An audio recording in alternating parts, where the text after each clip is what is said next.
Hello, Jenny. Yes. How are you doing? Good. Can you hear me well? Yes. Okay.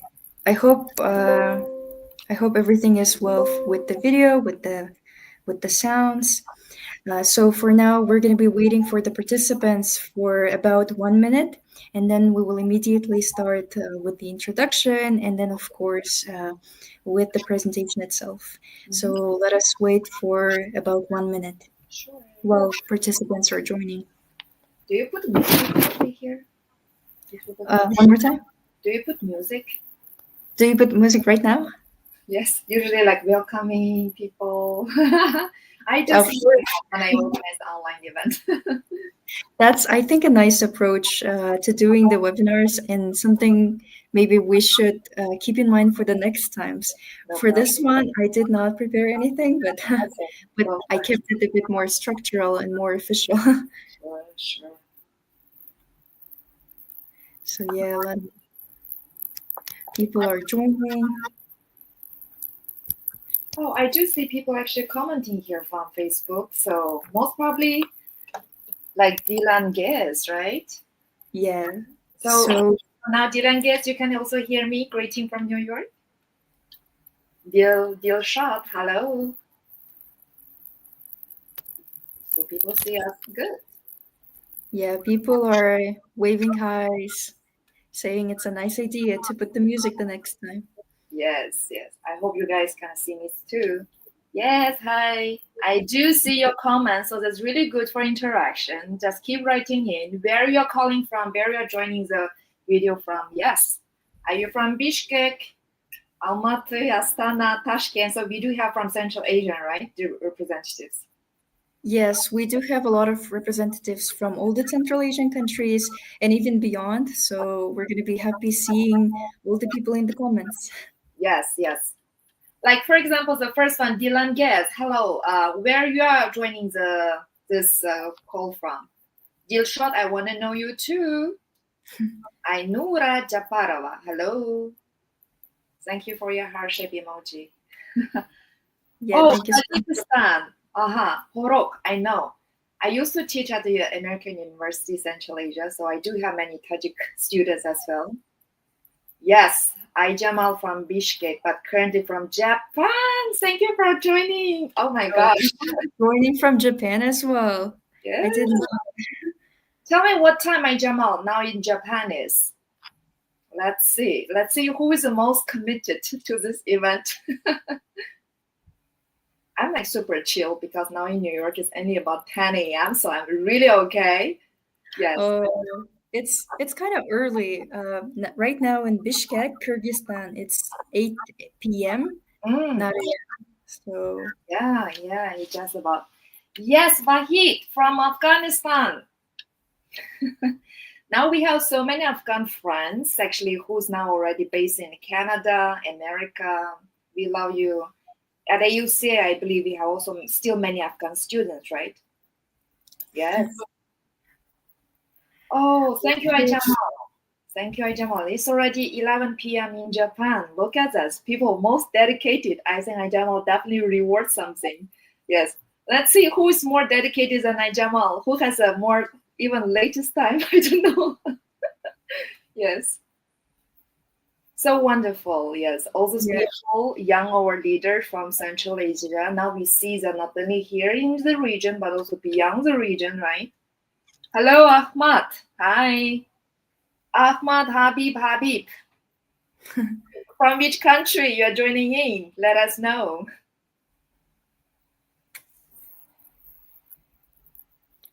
So yeah, Yes, I think please. it's the latest time for Japan, Mm, as it's like in the east, and it's the earliest time might be for you because you're from the US, yes, joining us from the US. yes. So okay, I think people are joining, and even when people are joining in the middle, we're going to be introducing ourselves as well, telling about all the information, necessary information. So I think for now we can start with the session. So hopefully everyone's going to be joining in and tuning in for the session. Yeah. So let me begin with the introduction of myself first as the moderator. So my name is Ayjan Kabarova, and I'm the C5+1 Youth Council member from Kyrgyzstan. I'm moderating this session, expert talks today with a special guest, Jenny Jenish Kyzy, whom I want to also introduce. Hi, my name is Jenny. I don't know, maybe just put it very short. Greeting you all from New York City.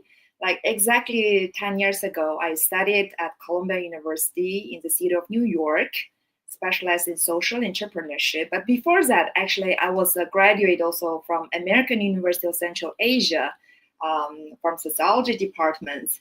Then, after graduation from Columbia, I went back to Central Asia. I had been chairing this association of social entrepreneurs in Kyrgyzstan. We've been promoting what is social entrepreneurship. So I've been doing almost a decade long, training a young people, mentoring a young people, not just like do entrepreneurship, but how to bring the social impact all coming together. After a while, then I reached to some mid-level kind of career. So I went to Singapore. So there I made my second master's degree. It's called MPA, Master of Public Administration for mid-career professionals. That was actually a very interesting experience because once I had my first master from American Institute, and now I have Singaporean. So it's really to experiencing what is a Western education and what is Asian education from the West to the Asia. Yes, this is actually, if you follow me, I just recently made a TEDx talks about like Eastern and the Asian kind of leadership development. So you can definitely check that out. That kind of cross-cultural experience actually equipped me ability to really to communicate, do a lot of cross-border activity. After Singapore, my second master degree, I came back to Kyrgyzstan because that was a COVID pandemic. I was serving the United Nations Development Program. There was a really big global initiative called Accelerator Lab. So I was mandated to do a lot of technology and innovation for United Nations. I've been doing more than 3 years in Kyrgyzstan. So we did a lot of scaling the accelerating startup from Kyrgyzstan, empowering young people, especially women and girls, in STEM education like science and technology, and preparing them for the future of work, right? Because COVID has shaped a lot of things. After this very productive years at UN, I decided to make another challenge for myself. So last year I left the UN, and then now I came to the United States of America.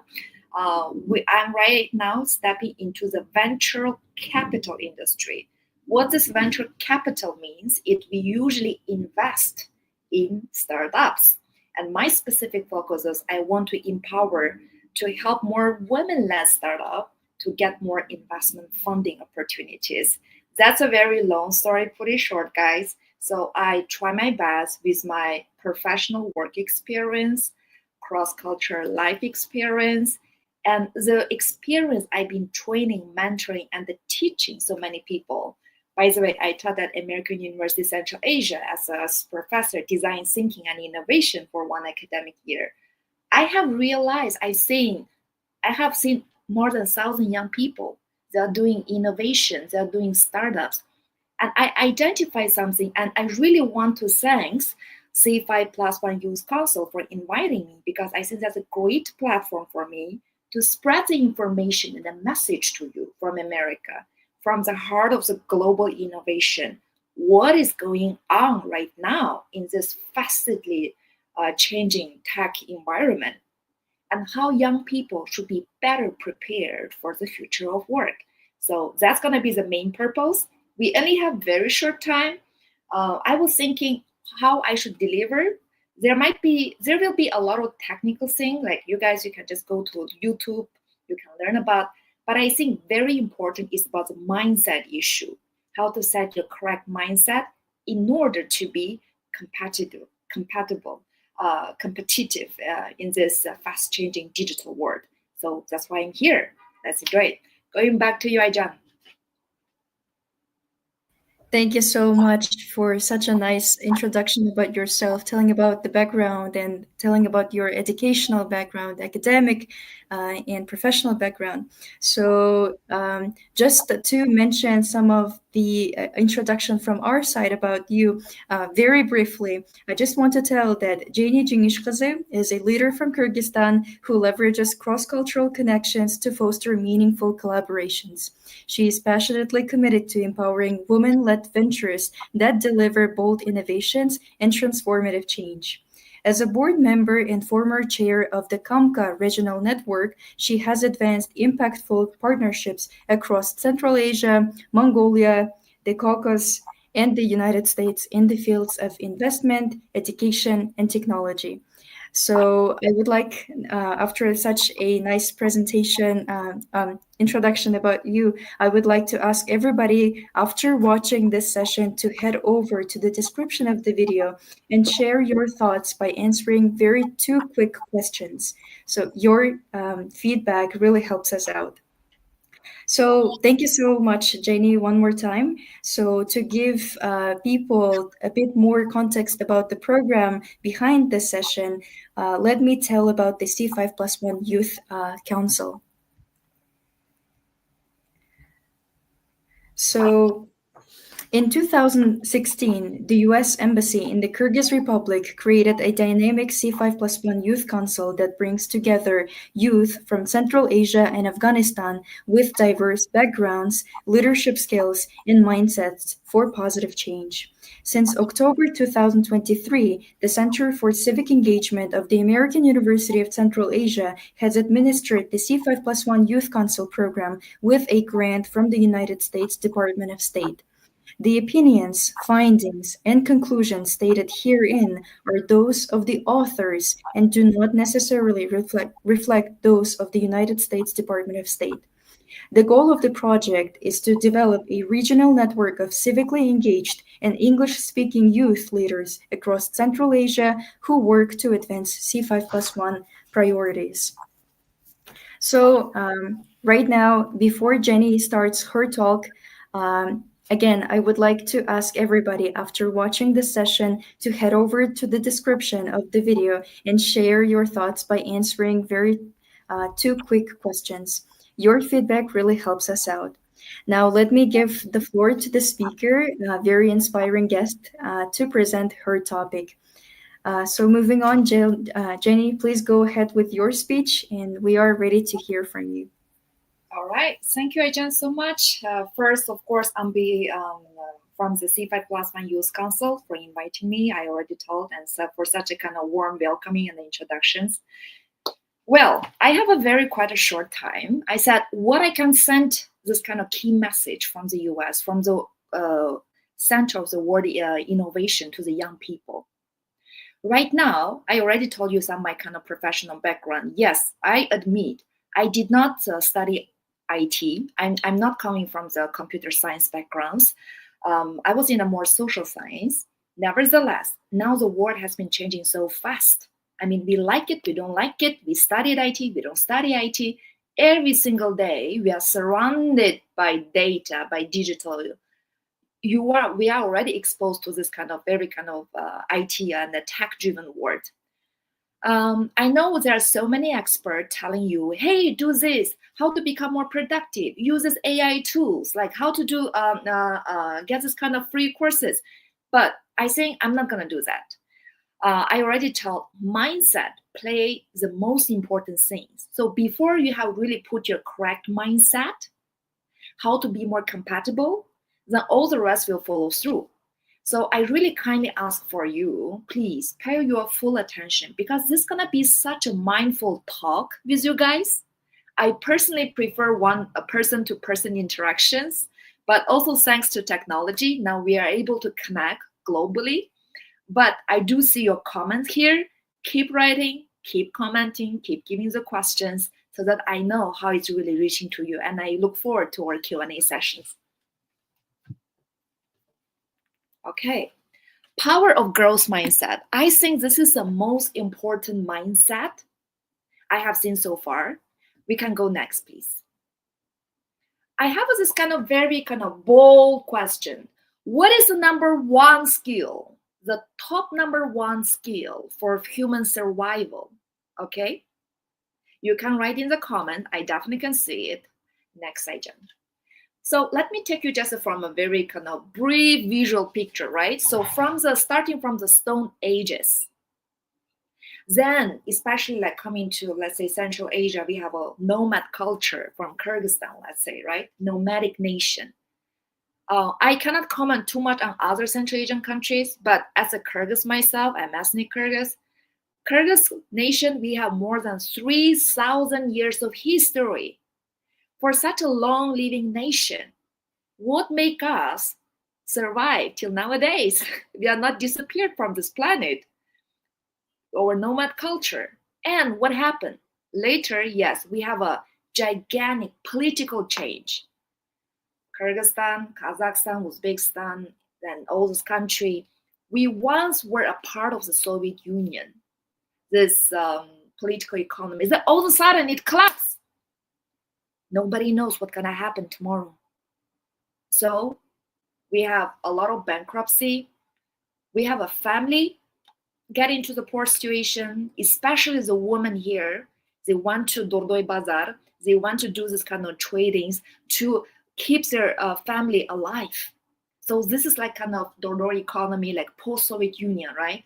And certainly we know, specifically my country, the Kyrgyz Republic, we have gone through multiple kind of revolutions, the political change. So guys, rather we are from whatever country, now we are seeing this change happening almost every single day. So now we are stepping into, I'm not going to tell this is the future, it is already now, AI-driven world. Especially it has been accelerated during the and after the COVID time.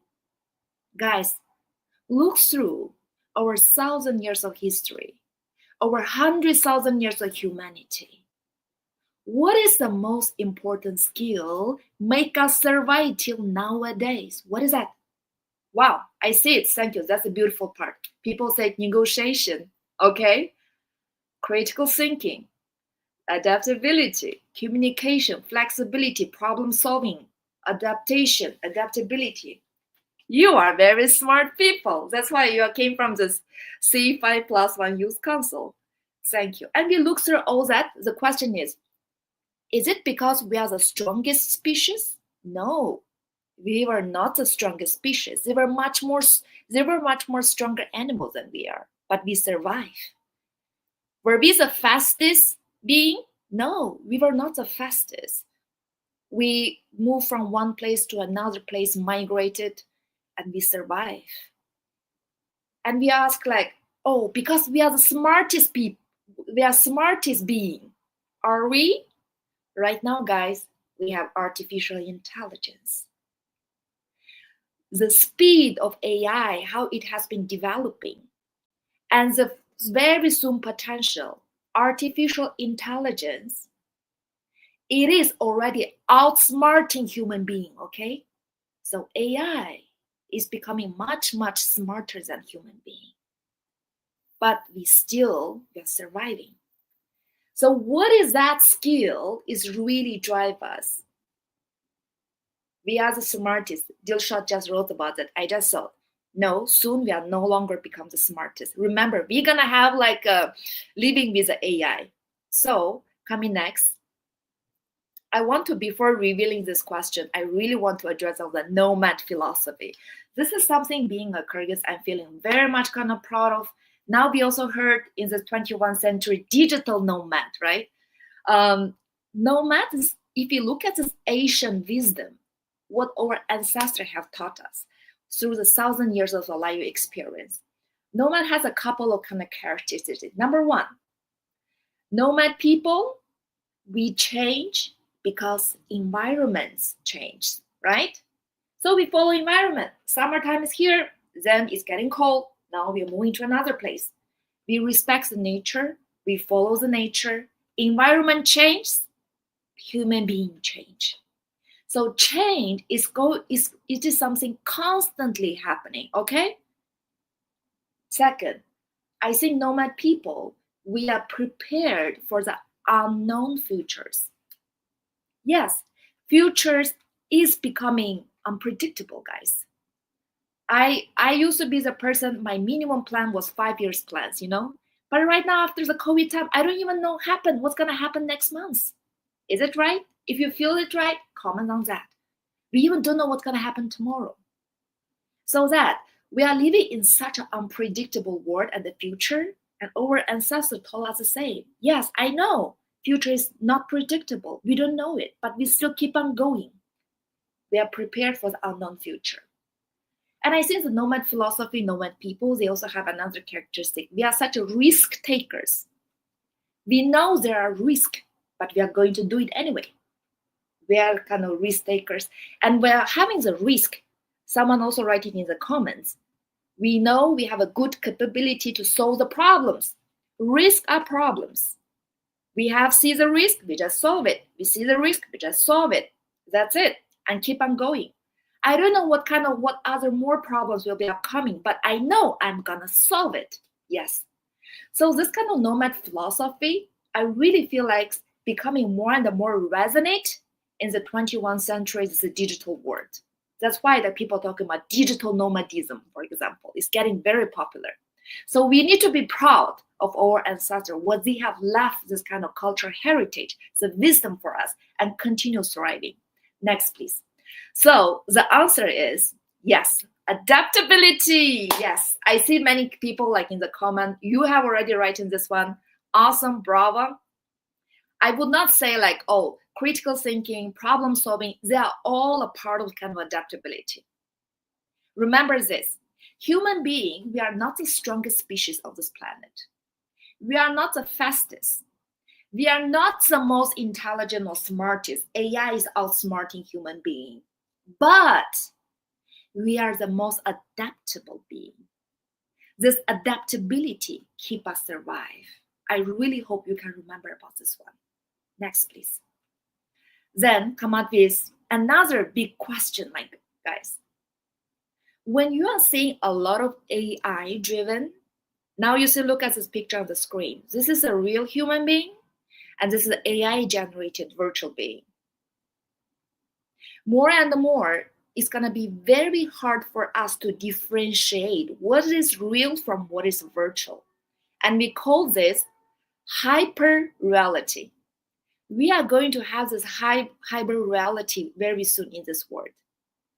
I do want to comment. I do believe like this young people joining our today's talk and from Youth Council, most of you, almost all of you, you are Gen Z people, correct? If you are Gen Z, yes, give me the question. Give me say yes.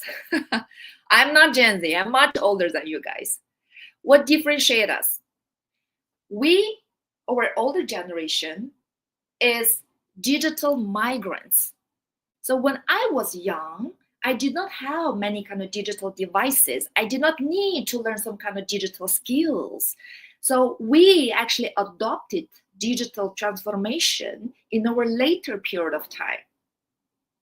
You guys, you are digital natives. You are different generations.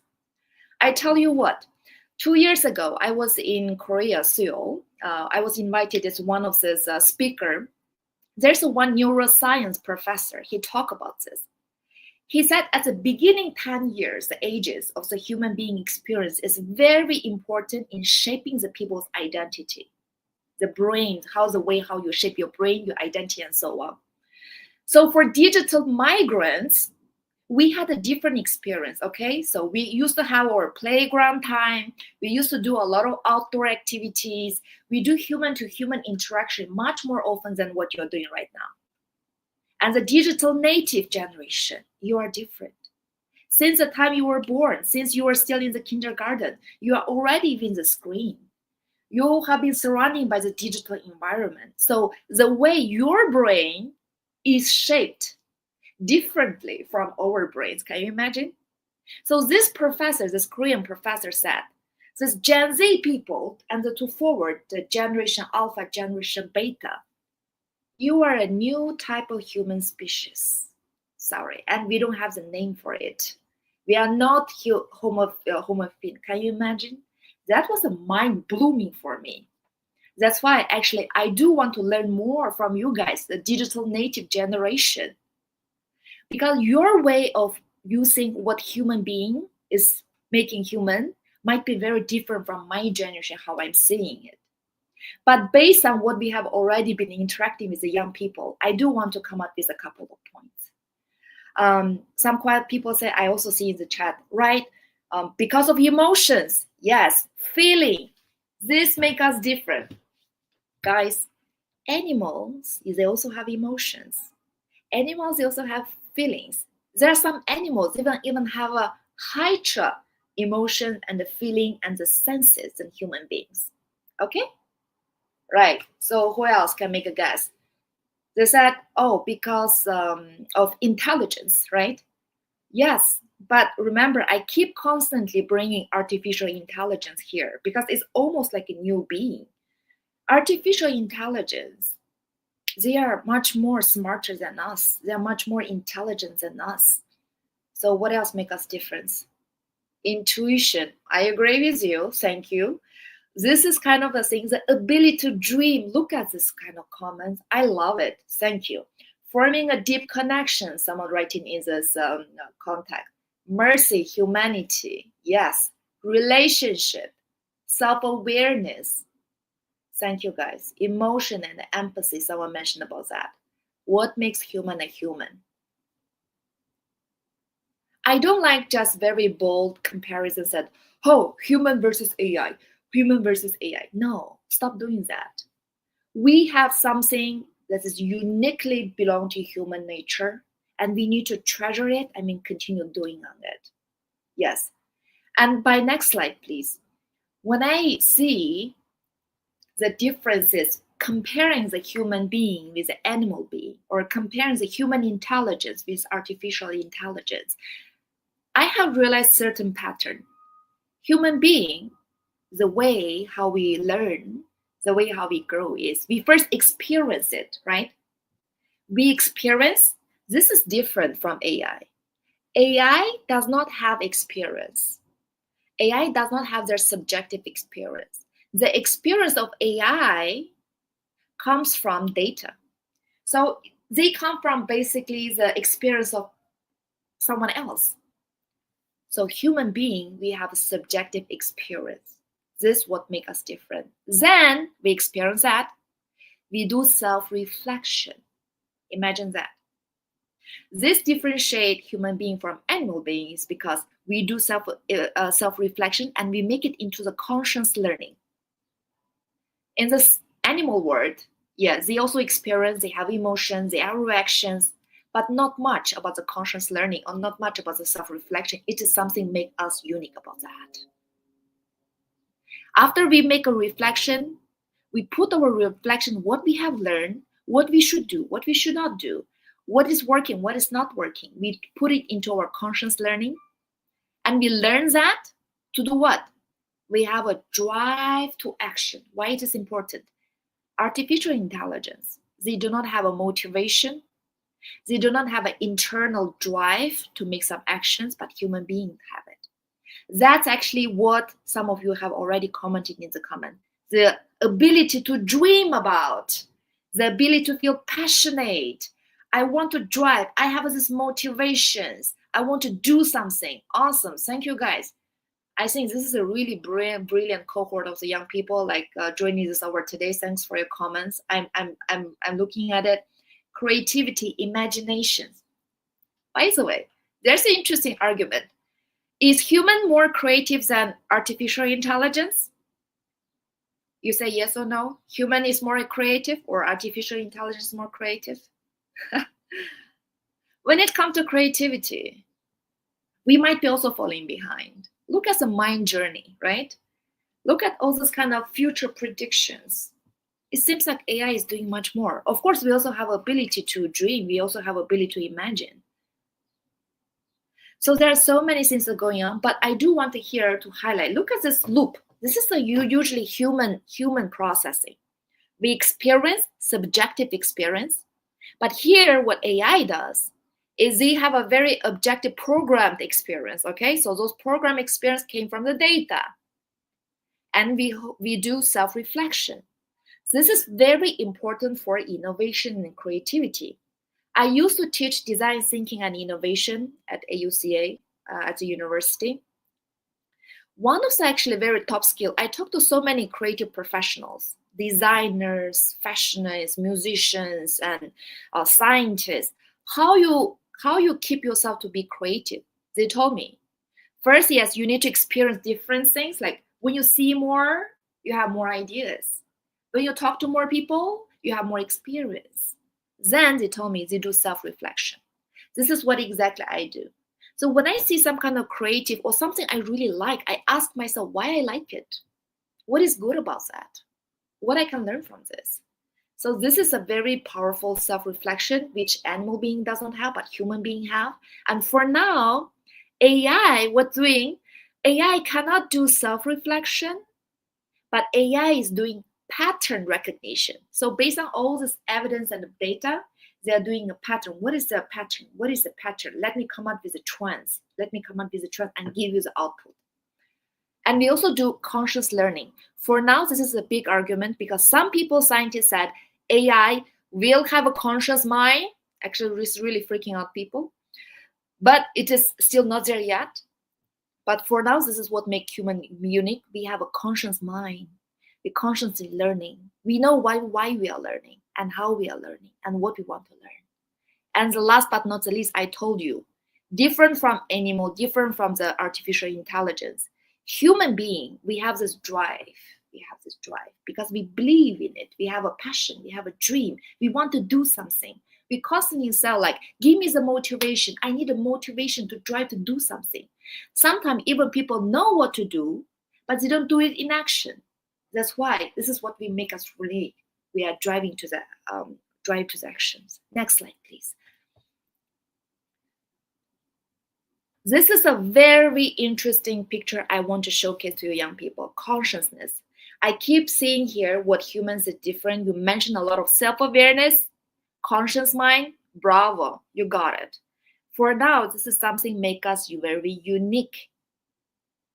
But when it comes to consciousness, guys, there are 3 levels of consciousness. First, on the very iceberg, what we can see is we know what we know.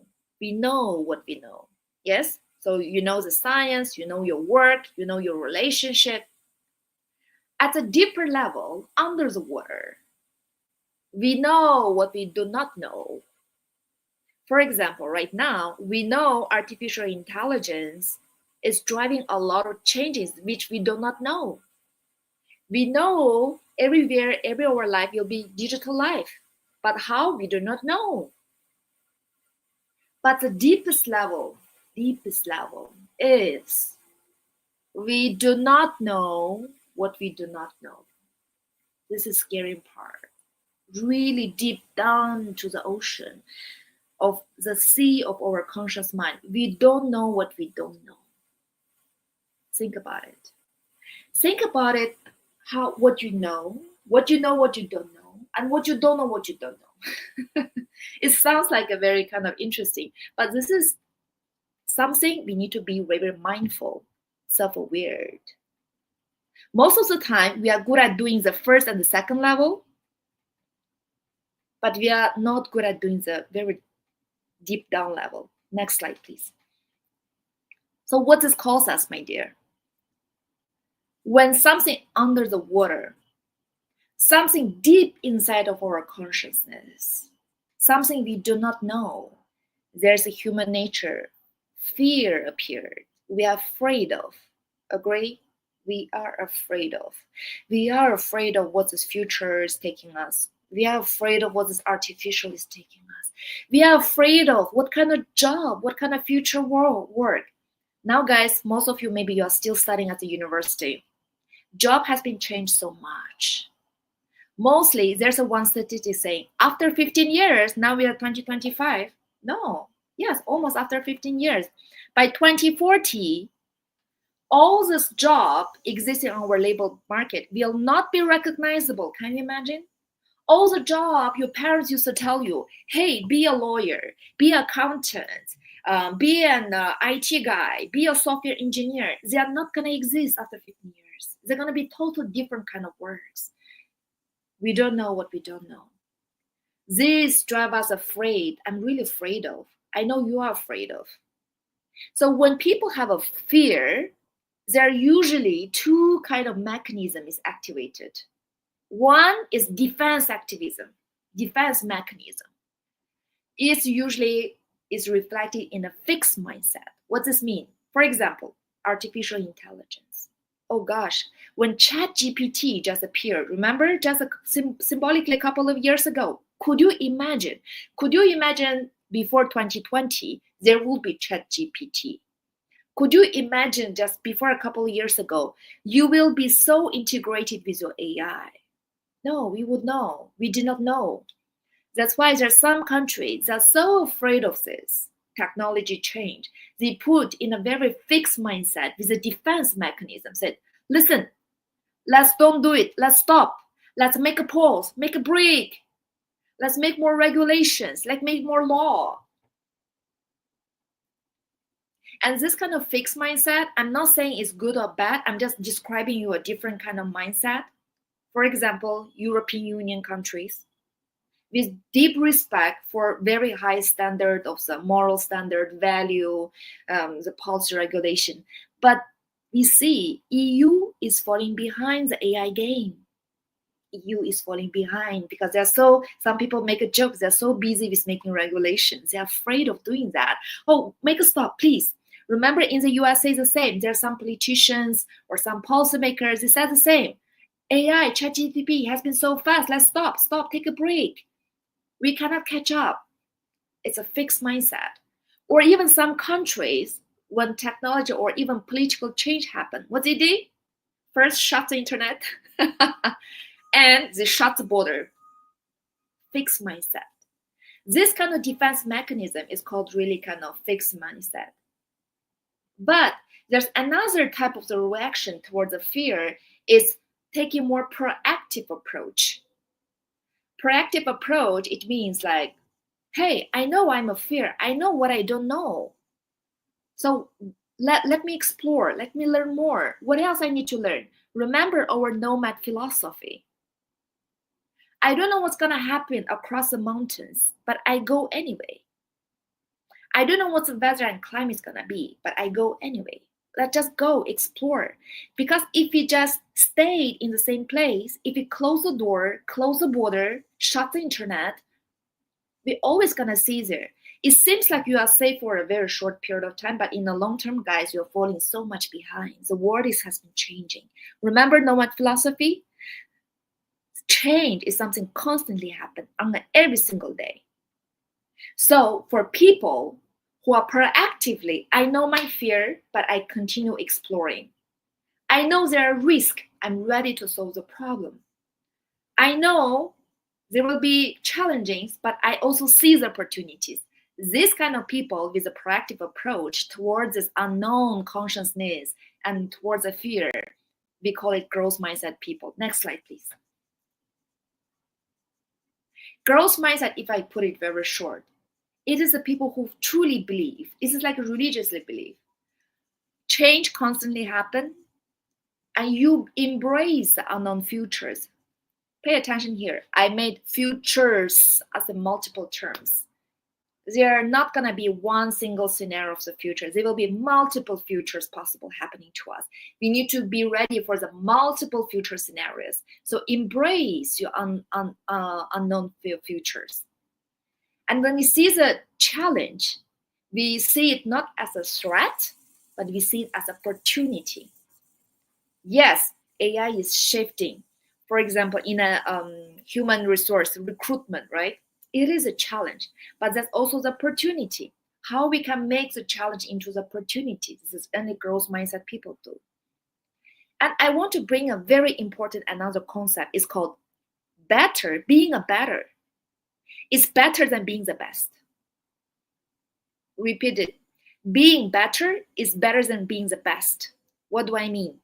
Because when you say, hey, I want to be this best, you will set up a very fixed target, right? Fixed target. This is the key performance indicator, KPI I need to reach. This is my goal. This is my number. This is the best. But when you reach to that best, then what happens? Then you feel frustrated. That's why you see a lot of very successful people, when they reach their fortune, when they become the Forbes, or when they become a very millionaire, whatever, people, they feel depressed because they don't know what's next. They fix the best option, best goal, but then they don't know what else to go. So being better is always being the best, because being a better, you compare yourself with the yesterday's myself. I want to be a better than my yesterday. I want to be better this year than the 2024. And in being a better, there's no limit. In being a better, there's no limit. That's why you keep on growing. And this is very kind of loving concept for me. Less fear, more love, people. I know towards the unpredictable, towards the unknown future, we are afraid of this. This is a human nature. But when we say, oh, I'm so afraid of that, what's going to happen with my work? What's going to happen after graduation? What's going to happen? Something is going to happen. What is in my relationship going to happen? When we constantly have this fear inside of you, you're going to make yourself as a fixed mindset person. But just shift it to the different way. Yes, something is changing. Let me change too. Oh, the new tool coming. Let me learn about this. Oh, this is the new knowledge. I want to learn about that. You look at this unpredictable future with such a love. I want to love. I love exploring. I love learning something more. It is unpredictable. It also means there are so many more exciting new things are upcoming. If you change your mindset in this way, you're going to realize this manifestation is really real. I do manifestation meditation on every single day. Then just changing the fear from the fixed mindset to the love, exploring, proactive, the world will be changed around you. And the process, remember, you experience, you self-reflect, you do conscious learning, and drive to actions. Next slide, please. I think we are already reaching the end because the time is limited, I know. So guys, coming to, if there's something that to take away from you, I want you to remember, what is the number top skill for human being? Listen, not survive, but thrive. Remember, at the beginning, I asked you to survive, but now I want you to think about thrive. Yes, adaptability, yes, but I want to put creative adaptability. Why creative? Because when sometimes you say adaptable, being adaptable, it seems like it sounds more like passive reaction. Oh, it changed, that's why I am changing. Environment changed, that's why I am changing. My job is changed, that's why I am changing. But I want to challenge you. We don't want to just survive, we want to thrive. Let's make it creative adaptability. It means I make my proactive action. I creating something new. I creatively making my adaptability. This is going to be the top number skill for human being to survive. Next steer. So what makes a human a human? Yes, this is all what we're talking about today. It's a growth mindset. It's a very big concept. It's including what you have mentioned, the consciousness, the empathy, the dream, the passion to do all of those things. My key point here is the message to the young people. Never stop where you are right now. Never stop. Once you become afraid of something, you're going to have this kind of fixed mindset. You need to be careful. And growth mindset can be hard. It's very hard. It's going to be painful. It's going to be challenging. Look at when you're hiking the mountains. When you feel your journey is getting more difficult, it means you are hiking towards upward. That's good. That's growth. If you feel your way is getting very easy, comfortable, it means you are going downside of the mountains. Remember that. If you feel that now, right now, very chill, relaxed, this is my comfortable zone, you're not in the growth mindset. For having a growth mindset, I challenge you to make a hard things, to make not comfortable, to get out from the comfort zone, to go hike the mountains, to go upwards.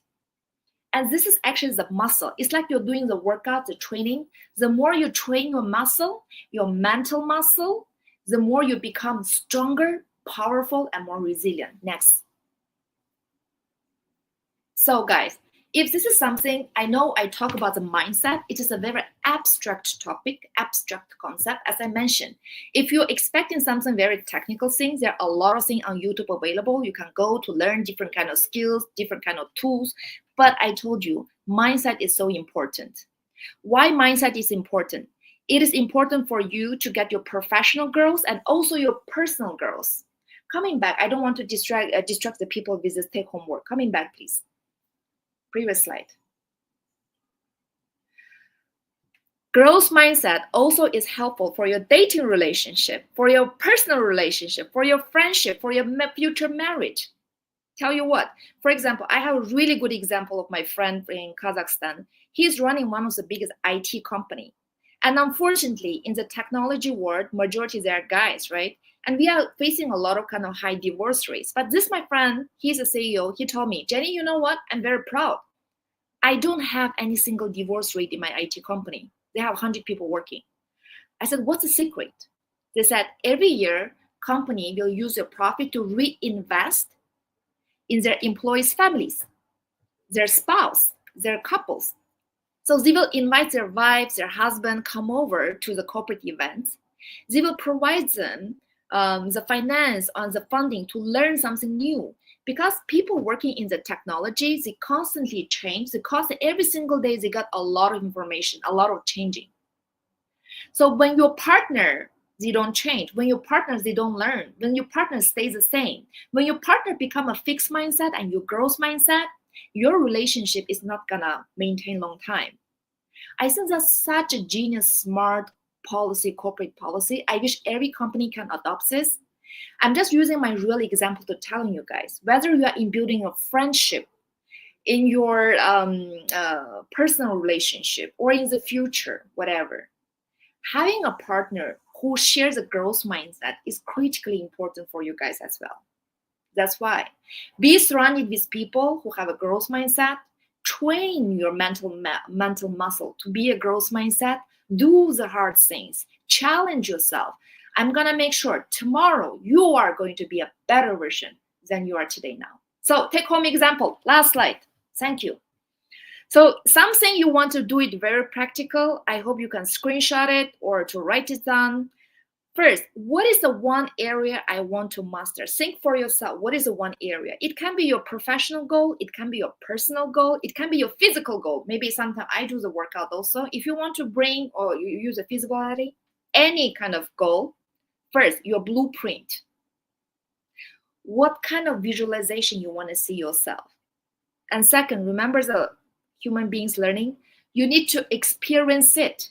Don't just stay in the campus or in the library or just keep thinking about that. Expose yourself to the experience. Then you make a self-reflection. What I learned from this experience. What am I challenging? Able to turn your challenge into opportunities. What is my fear? Recognize your fear and turn it to make it a more loving actions. I want you guys to celebrate every small wins, like every small kind of step you have made, a baby step. Got it, I made it, celebrate it, and document it. That's why it's very important versus a growth mindset with a consciousness. People do a lot of meditation, journaling, and this kind of practice is going to help you a lot, which is actually a person I'm doing every single day. And my drive to constant action. Remember here, constant action, regular action. Always be better than the yesterday version. Thank you guys all. I know this has been some time. I think I extended a little bit time, but let's jump in, just give it back to Aijan so that we can make it the most productive for all of you. So what is going on in the comments? Thank you so much. Such an active comments. I will definitely come back to read all those comments. Thank you so much. I hope you can hear me, right? Okay, thank you so much, Jenny, for such a useful and thought-provoking presentations, for the points and questions that you were asking and giving to the people who are watching us. And after such a presentation, I would like to ask everybody once again to head over to the description of the video and share your thoughts by answering 2 quick questions, because your feedback really helps us out. So thank you so much once again. And I think that now we can move to our Q&A session. So please feel free to ask questions. And while you are texting, I would like to remind that C5+1 Youth Council is a diverse group of university students from Central Asia and Afghanistan. Every year, new in-person and virtual youth council members from Central Asian countries and Afghanistan are selected among students representing local universities in Kyrgyzstan based on open competition, which includes application review, interviews, gender balance, diversity, and genuine interest in youth council objectives. Currently, the C5+1 Youth Council Network consists of 186 Youth Council alumni and 49 Youth Council members. The Youth Council reinforces the U.S. Central Asia joint goals of the C5+1 platform. The C5+1 Youth Council members and alumni conduct their own youth-led projects that align with the C5+1 platform agenda: peace and security, economic growth, energy and environment, and people-to-people connections. So again, thank you so much, and please feel free to ask the questions in the comments, and I will make sure to show them in the chat in the presentation. Well, Jan is calling for the question. Actually, I'm reading those comments. I love it, guys. You're super genius people. I love it. Like what today I shared, of course, it's a very short time, like 20, 30 minutes. It cannot cover everything. And I Yes. told you, I, as a digital migrant, want to learn from digital native people. So your way of thinking the same might be very different from us as well. So thank you so much. I do take all the comments, what you have mentioned. There's a very interesting comment talking about creative AI can never be better than human creative. I agree with this. I agree. That's why I'm saying, like, we need to have this creative adaptability. Keep on creating. You know what is the most scary thing about artificial intelligence? It's not because they are technically smarter than us. It's not because they process the data faster than us. It's when AI make a decision for us, it is the most scary thing. But the thing interesting is, actually, we don't need to scare of AI, but we need to scare of those people who control AI. The people who are behind AI. They are the one make a decision. Yes.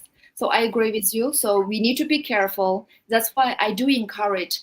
Now we talk about digital literacy. Guys, now it is the time to talk about AI literacy. AI literacy is not for only IT people, computer science students. They are for every one of us. In China, from the primary schools, they already adopted AI as a mandatory courses for every one of you. Yes. So don't limit to your education institutions. Go beyond, learn, keep on learning, doing things. I also like people like comments about the curiosity. I love it. That's why being curiosity, being open, maybe just a different way of forming the words, being open mindset. Curiosity is a part of the growth mindset. Thank you so much. And thank you so much, Jenny. So we've got some of the comments from the viewers of our live. And the first one that I noticed was, you said that if our path gets easier, it means we are declining. But could it also mean that we're simply becoming more skilled or professional, and that's why the path feels easier to us? That's the question. I love the question. It's a great question. Yes. Double, multiple facets to see it. Right. The way how we master the skill. You heard about this kind of 10,000 hours, like whatever things, like for example, musicians, painters, or whatever, like people. When you keep on practicing a lot of time, you ultimately reach to the point, you just make it very easy. Because you have your physical muscle, your mental muscle, you remembered all of this. So I agree with you, Elaine. So when it comes to skills building, if you feel like the same thing, the same task you do in the past, and right now you're doing much easier, it means, yes, you're professional, you're making progress, or it means you are making it with the help of ChatGPT. That's fine. So we are using this AI tool to help us to make it more easier. That's fine. But when I say about climbing the mountain, using this analogy, just to feel the whole general kind of feeling. If you feel this is getting too easy, there's no something to challenge me to do the next step, then you need to worry about this. It's not like, oh, I'm so professional, I'm mastering everything, I'm good. I really like there's one saying. If you come into one room, you are the smartest person in that room. It means you come to the wrong room. You need to change your room. Go to another place. If Elaine, if you one day become so super smart, professional, make everything so easy, and you are the smartest people in that room, it means it's time for you to change to another room, take more challenging, take the next step, learn some new skills, starting again, constantly learning with your growth mindset. Thank you for your question. I love it. Thank you for your questions. Another question that we've got was, thank you for your brilliant presentation.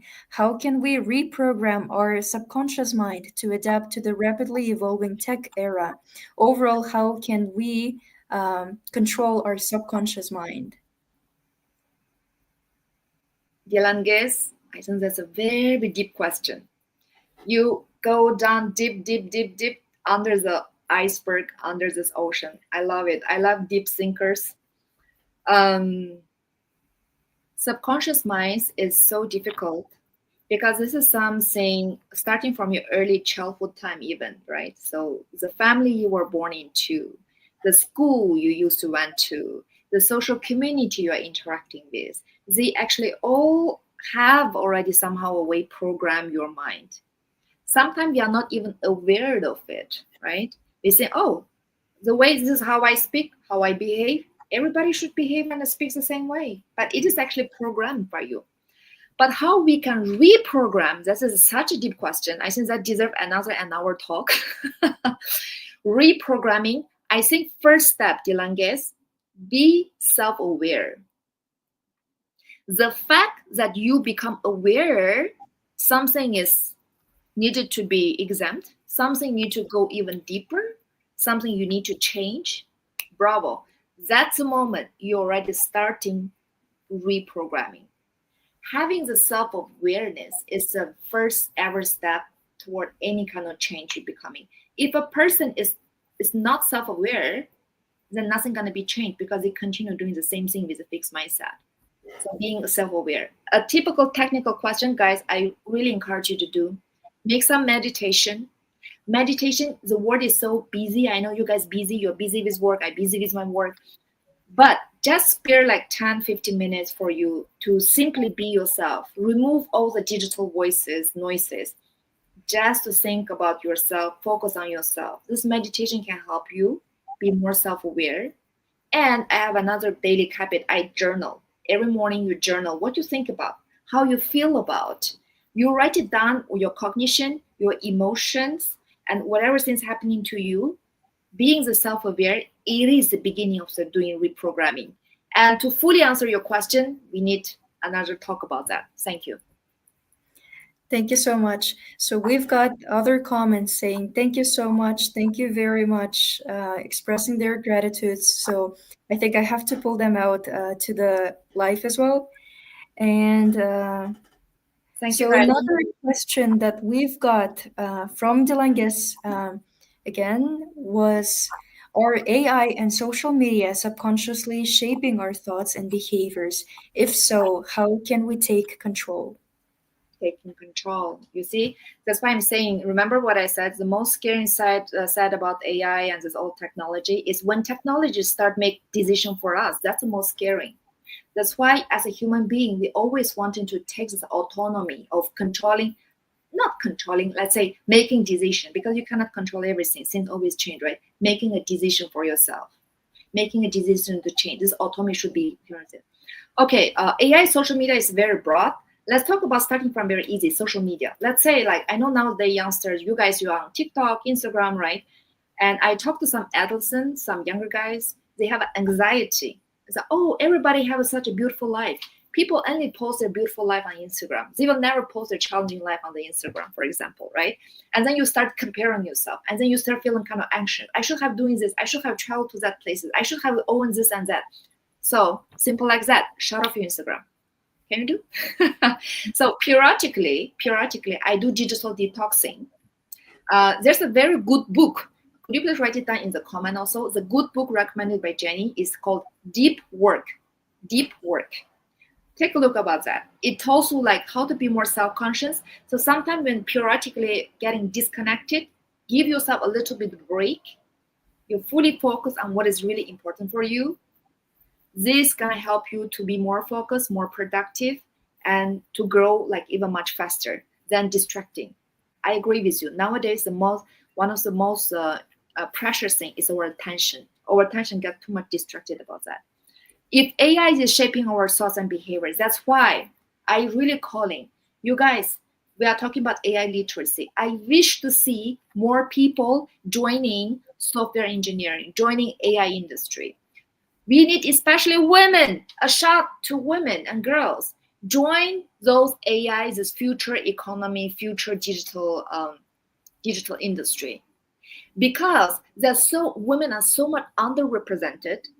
That's why all this data used by AI is only serving like specific gender kind of a group of people, and we are like falling behind. So please join the AI industry, learn something. There are so many courses available online. I wish to see more people who design AI, who develop AI tools, and also the people who more responsibly using the AI platform and the service and the products and providing this kind of data. Yes, again, we are not talking about taking control, Dilanza. We are talking about having autonomy. Let's, starting from the previous answer I gave it to you, have some self-awareness. Give some time for your own mindset. Be open. One day we'll be more aware about our thoughts and the behaviors. I know this is not the perfect answer, but yes, still. But thanks for such a deep, thought-provoking question. Thank you so much. Another comment that we received by Dina Rashidova says, great presentation, thank you. I also recall your workshops on design thinking during our alumni project in summer 2023, Ikram's project, if you remember. That was so engaging and informative. Thank you.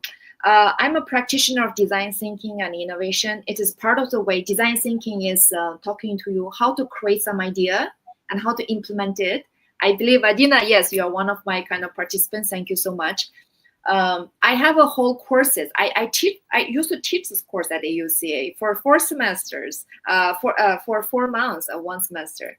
I have my 8 hours training. I have my 1 hour training. Of course, for today's webinar, it is not the purpose of that.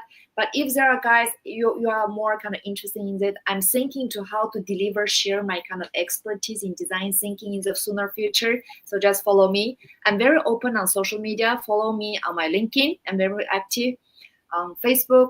Instagram is like my social life. If you feel like, if it's not necessary. Yes. Thank you, Adina. Okay, we've also received some of the thank you messages from the other participants. So let me show them very quickly. Yeah, thank you so much. This is an amazing cohort because at the beginning I was a little hesitated. I said nowadays young people, they get used to like a fast, entertaining content. They say, oh, I need to make something fast and entertaining. I was not sure how you are prepared for this deep thinking, like deep, more philosophical kind of abstract concept. But I'm really glad, just based on the comments, the question you give it to me, I'm glad to have you guys together to sharing this. And if you have any idea, keep sharing me, messaging me. I'm very responsive. I would love to hear more voices from you. Yeah. And so Mustensir is also sharing his thoughts about having the deep dignity of your own beliefs is a root of self-discovery. That's what we've got in the comments as well. That's why I deactivated my Instagram shares. All right. I myself use Instagram quite often. I'm talking about the balancing. It is your choice. If you don't want to use it, it's fully respect to your choice. Having periodically digital detoxing is good for your health and the mental health as well. But I use the social media, for example, as a way of information sharing, motivations, helping, empowering some people. Sometimes I go to Tajikistan, Kazakhstan, or in some Georgia. Those young people will come to, are you Jenny? Yes, I've been following you. Thank you for empowering. Thank you for inspiration. This is a moment make me feel so, whatever thing I've been sharing, it's worth something. So thank you for following me in case you're following me. But yes, use your platform in a way.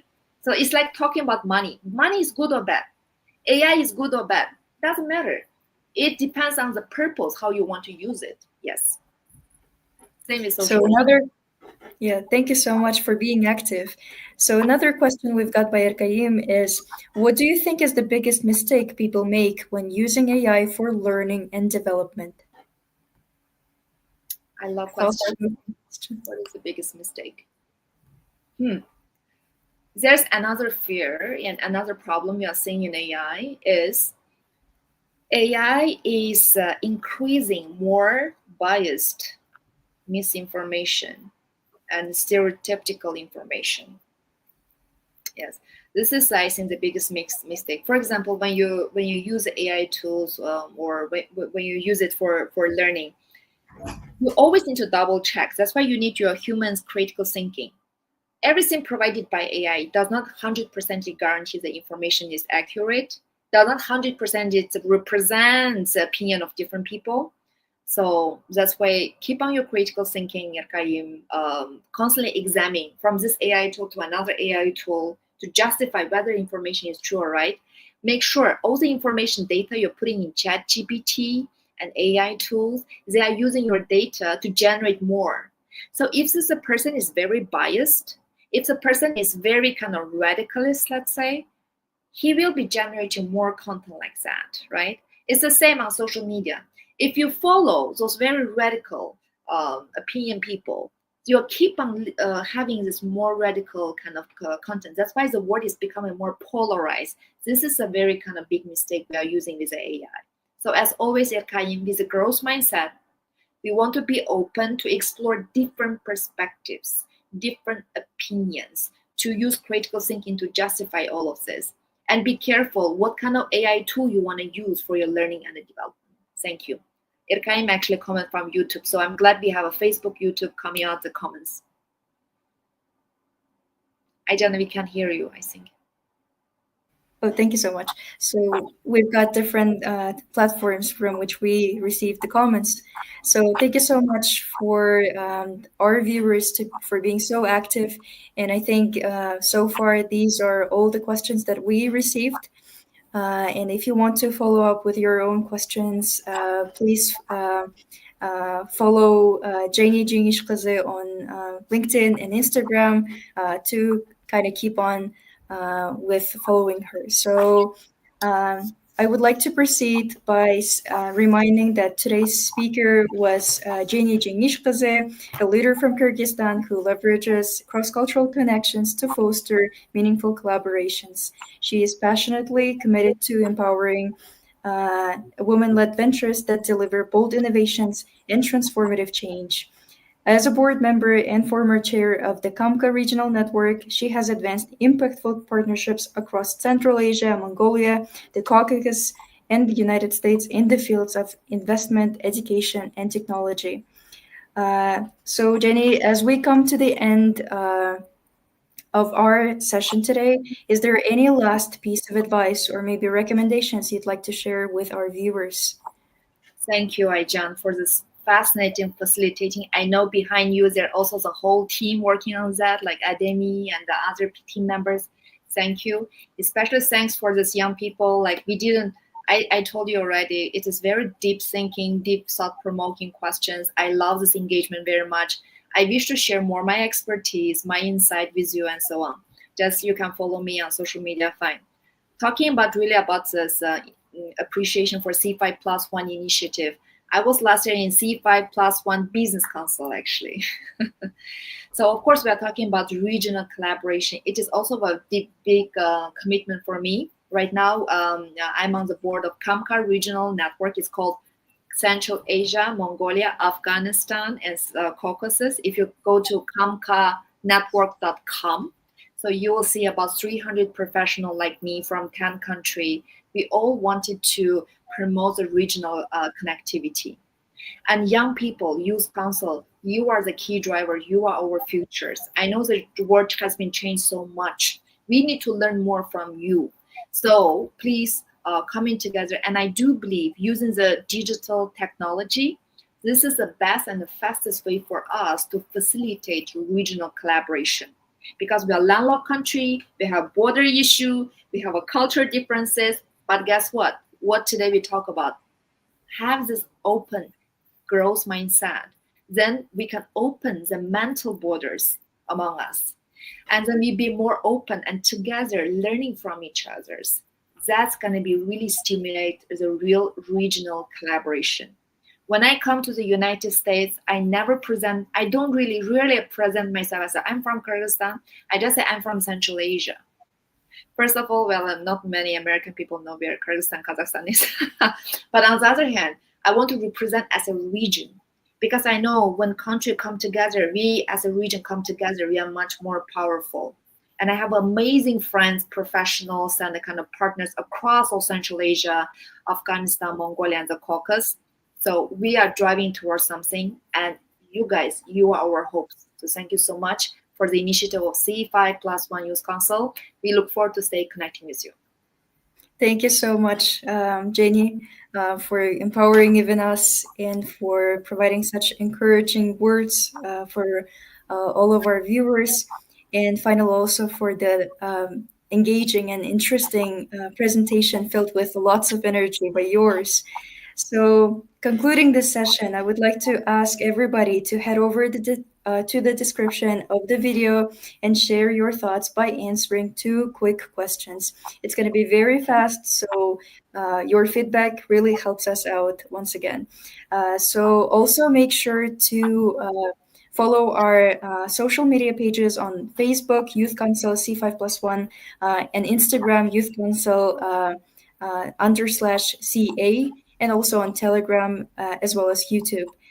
So thank you for joining our session. Thank you for our incredible speaker for sharing with her knowledge, with her experiences, telling about her projects, herself, and for doing such an engaging presentation for us. So please stay up to date to our pages on Facebook, YouTube, Telegram, and Instagram. And we hope to see you again in our following sessions. Thank you Thank so you much. all. Stay in contact. Bye. Wish you all the best. Thank you so much for being active.